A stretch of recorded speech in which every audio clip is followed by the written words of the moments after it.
다양한 분야에서 K의 열풍이 불며 2023년 해외에 진출한 한식당 수가 12년 만에 8배 이상 증가한 것으로 나타났습니다. 미쉐린 가이드 2010년판에는 한 곳도 없었던 미쉐린 가이드 별을 획득한 한식당의 수도 2022년판에는 21곳, 2023년판에는 27곳으로 늘기도 했습니다. 이런 인기와 함께 옥스포드 영어사전에는 최근 한식 관련 단어만 9개가 추가로 실리기도 했는데요.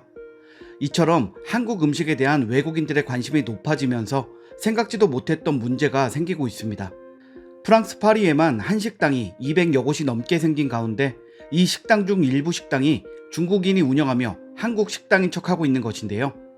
간판은 한국식 바비큐라고 되어 있고 메뉴판에는 김치찌개, 된장찌개, 불고기, 부침개 등 영락 없는 한식당입니다. 모두 외국인들이 좋아하는 한국 음식들인데요. 그런데 그 가운데 연어 요리, 양고기 요리, 깐풍기 등 한국 식당에는 등장하지 않는 낯선 메뉴들도 있습니다. 또한 중국어로 친절하게 메뉴를 안내하기도 하는데요. 이런 식당을 찾는 많은 손님들은 한국인이 아닌 프랑스 현지인입니다. 그 중에는 한국식 치킨의 인기를 의식해 치맥집도 생겼습니다.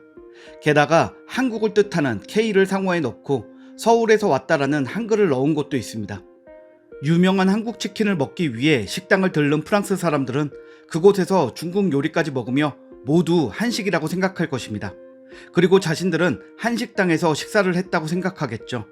또한 이 식당들은 현지화된 맛과 서비스를 제공하기도 하는데요.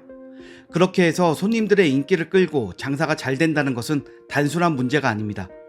불과 몇 년 전까지만 해도 한식에 거부감을 느끼거나 관심을 두지 않던 외국인들에게 이제 진정한 한식의 제대로 된 맛과 영양 등을 알릴 수 있게 되었는데요. 이런 상황에 중국인들은 한식의 매운맛을 줄이고 달고 짠맛 등을 가미해 정체불명의 음식들을 만들어내고 있는 것입니다. 한국식 식당 간판을 내걸고 중국 음식들을 함께 팔아 이건 역시 어떤 음식이 한식인지를 구분하지도 못하게 만들고 있는 것이죠. 또한 한식의 필수적인 간장, 고추장, 된장 등도 중국계 마트에서 공급받으면서 재료의 대부분을 중국산으로 사용하고 있습니다. 이런 현상을 보고 한국 문화의 위상이 높아지다 보니 나타나는 현상이라고 너그럽게 보는 사람들도 있기는 합니다. 하지만 일부 교민들은 중국계 한식당들이 짝퉁 한식을 유럽인들에게 소개하고 있다, 한식의 위상을 떨어뜨리고 있다라는 우려를 내놓기도 하면서 여러 가지 문제가 되고 있는 상황입니다. 중국 식당에 속은 프랑스인이 쓴 글을 소개해 드리겠습니다. 안녕하세요. 저는 파리에서 직장을 다니는 이나이아입니다. 저는 낮에는 패션 브랜드 회사에서 디자이너를 돕는 보조 일을 하고 있고 오후에는 디자인 학원을 다니면서 바쁘게 지내고 있는데요. 저는 한국 아이돌의 열렬한 팬입니다. NCT와 블랙핑크를 좋아해 두 그룹 모두 팬클럽에도 가입해서 활동할 정도로 말이죠. 그래서 저의 최대 관심사는 지금 한국이라고 할 수 있어요. 그러다 보니 회사나 학원에서도 유명할 정도랍니다. 저는 꼭 유명한 디자이너가 되어서 한국 연예인 옷을 디자인하는 게 꿈이기도 해요. 제가 만든 옷을 입고 무대에서는 한국 연예인을 생각하면 너무 행복하거든요. 또 저는 한국 음식도 좋아해요. 특히 치킨과 떡볶이는 정말 자주 먹는 음식이기도 하고 질리지 않는 음식이에요. 제 친한 친구는 불고기를 좋아해 어떤 날은 점심으로 불고기를 먹고 쇼핑하면서 놀다가 저녁에 떡볶이와 팥빙수 등을 먹으며 한식만 먹기도 한답니다. 저는 주위 사람들에게 한국 전도사로 통하고 있어요. 맛있는 한국 음식이나 식당들은 죄다 저에게 물어보거든요. 그런데 제가 다니는 디자인 학원에 어느 날 한국 학생이 왔더라고요. 한국에서 의상대학을 다니다 휴학하고 저희 학원 6개월 단기 교육 프로그램을 등록해 파리로 온 친구였어요. 그 친구가 오자마자 다들 저를 그 친구에게 소개시켜주는 거예요. 둘이 한국 이야기를 하라면서요. 한국인 친구는 아는 사람이 없어서 낯설어하고 있던 차에 한국에 빠진 제가 무척 반가웠던 것 같아요. 그런데 반가운 걸로 치자면 제가 더 반가웠어요. 저는 주위에 한국인 친구는 없었기 때문에 한국에 대한 지식을 모두 인터넷으로 찾아봐야 했거든요. 저는 그 친구에게 제가 아는 것들과 궁금한 것들을 계속 물어봤어요. 그리고 한국인이 다 그런지는 몰라도 수줍어하면서도 친절하게 대답해주는 그 친구가 너무 좋더라고요. 그 친구는 한국 사람이면서도 한국 연예인에 대해서는 저보다 모르는 것 같았어요. 우린 금방 친해졌고 주말에 시내에서 만나 함께 한국 식당을 가기로 했는데요. 저는 제가 아는 한국 식당을 소개할 생각에 들뜬 마음이었어요. 그 친구 역시 한국 음식을 먹는다는 기대감에 설레어하는 것 같았고요. 얼른 먹고 싶다는 친구와 함께 주말에 만나자마자 식당을 찾아 들어갔는데요. 좋아할 줄 알았던 친구의 표정을 보니 제가 기대했던 것보다 별로인 것 같은 거예요. 친구는 메뉴판을 한참 들여다보더니 비빔밥을 시켰고 저는 불고기를 시켰어요. 그렇게 밥을 다 먹고 우리는 팥빙수를 먹으러 갔는데요. 친구가 "여긴 진짜 한국 거네" 라고 말하는 거예요. 저는 깜짝 놀라 "아까 식당은 한국 식당이 아니야?" 라고 물었더니 중국인들이 하는 식당이라는 거예요. 저는 정말 온몸에 소름이 돋을 정도로 놀랐어요. 뭔가 배신감 같은 게 느껴졌다랄까요? 친구는 식당에서 계속 고민을 했대요. 제가 알고 있는 건지 모르고 있는 건지 몰라서 말을 해줘야 하나 모르는 척을 해야 하나 해서요. 저는 "나는 정말 몰랐고 당연히 말을 해줘서 고맙다라고 했어요.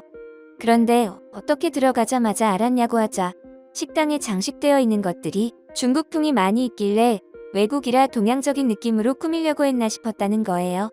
그런데 메뉴판을 봤더니 허거와 마라샹궈, 깐풍기, 돼지고기 볶음 등 중국 요리가 있었다는 거예요. 그리고 비빔밥에 김치 다진 게 약간 들어가 있는 것을 보고 주인이 한국인이 아닌 것 같다고 알았대요. 한국인이 김치를 잘 먹지만 비빔밥에는 넣지 않는다면서요. 게다가 제가 먹은 불고기도 향이 뭔가 한국의 불고기와는 좀 다른 느낌이라고 하는 거예요. 저는 그 식당 사장님께 화가 났어요. 그동안 그 식당에 친구나 직장 동료들과 많이 갔고 사장님도 저를 잘 아셨거든요. 제가 음식을 먹으면서 "이거 진짜 한국 거랑 똑같이 생긴 거예요?" 라고 물으면 항상 그렇다고 하셨어요. 저희는 사장님이 중국인일 것이라고는 상상도 못했거든요. 그리고 저는 허거와 마라샹궈가 중국 음식이라는 사실은 알고 있었어요. 그래서 사장님께 "이 식당에서는 중국 요리도 팔아요?" 라고 물었더니 요즘 한국에서 인기 있는 음식이라서 한국 사람 중에는 한국 음식이라고 알고 있는 사람도 있다는 거예요. 게다가 한국인들이 요즘 다 좋아해서 인기 최고 음식이라고요. 물론 다른 나라 사람이 음식점을 운영할 수는 있죠. 하지만 이런 경우는 진짜 한국 음식도 아니었을 뿐더러 본인도 한국인이 아니면서 한국인인 척했다고 생각하니 너무 화가 나더라고요. 한국 친구 역시 다른 나라 사람이 한국 음식점을 한다고 하면 물론 자랑스러울 것 같아 하지만 한국 음식인지도 모르겠는 음식을 중국인이 한국인인 것처럼 장사를 하는 것 같아서 뭔가 속은 기분이 들고 별로야 라는 말을 하는 거예요. 제가 미안해하는 모습을 보고는 저 식당은 누가 봐도 한국 식당이라고 알았을 거고 그 사장님 역시 다른 나라 사람이 보면 분명 한국 사람으로 보였을 거야. 네 잘못이 아니야. 이번 기회에 진짜 한식당을 찾아보자 라고 말해줘서 너무 고마웠어요. 친구 말대로 진짜 한식당도 찾고 그러면서 근처에 짝퉁 한식당도 찾아보기로 했어요. 저는 이번 기회에 제대로 된 한식당을 찾을 수 있다고 생각하니 기분이 좋아지더라고요. 그리고 저의 가장 가까운 계획은 친구가 6개월 공부를 끝내고 한국으로 돌아갈 때 함께 한국으로 여행을 가는 거예요. 저는 점점 더 한국이 궁금해졌거든요. 오늘 소식은 여기까지입니다. 시청해주셔서 감사합니다.